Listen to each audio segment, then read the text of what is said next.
To stay here in Britain. Troubadour extraordinaire, what would you say to Julian if you could speak to him right now, David? Oh my goodness, I didn't know what to say to Julian last time he was on the phone. I guess, when Stella, when she was at my gig in Oslo a few months ago, and we sang a song that I wrote when Julian met Stella, which is just telling the story of the really amazing story about how they met and had two children together under the nose of the authorities. And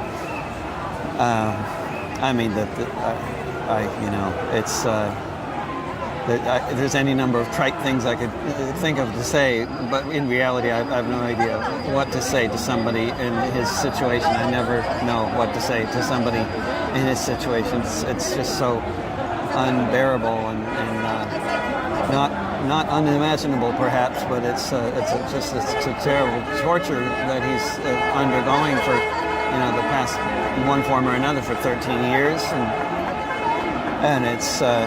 It just obviously sends a message to journalists around the world that if you do your job effectively, this is the consequence of it. And it's an incredibly disturbing, fascistic message to be sending to journalists who are just trying to report on the horrible realities of war crimes and extreme corruption that is the stuff that WikiLeaks has been exposing since they've been existing. David, we were just speaking to Chris Hedges, and I asked him, if you could say something to President Biden, what would you say? And he said it's pointless to do that. Yeah. He said that it is only the voice of the people that'll do that. And you've been one of the strongest voices out there, but you've spoken in a different manner altogether. And that is through your music. What is the message you wish to convey to all of the citizens that are standing in solidarity with Julian through your music? Well, the music,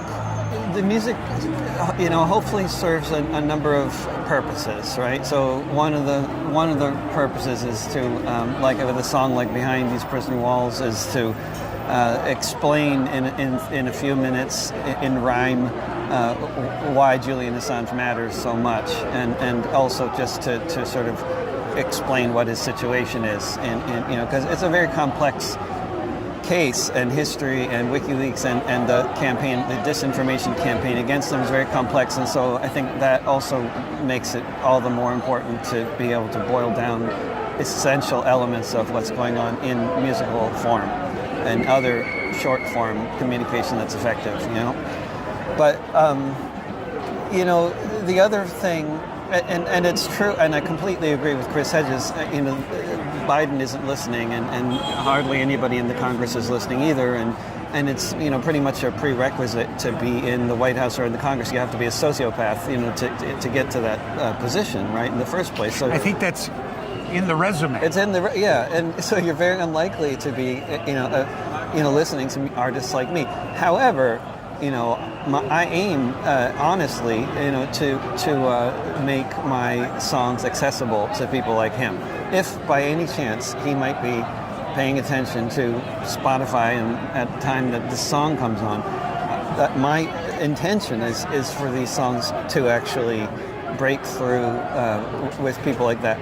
And this isn't just a a fantasy. This is this is based on my history of converting right-wingers to the left, which is something that happens on a daily basis. It's directly as a consequence of people listening to my music. And I'm not just trying to toot my horn. This happens to musicians all over the place, and it is part of the phenomenon of music that you can actually break through the walls that we set up in our brains to prevent us from really taking in certain forms of information or ideas. Music can break through that. And it just has to have a receptive audience. But that can just be somebody paying attention for a few minutes. They just have to get exposed. I may be just a bit idealistic. I don't think that if we, got LSD in Washington D.C.'s water supply, that all the politicians would trip and become, pacifists or something. But I think actually music,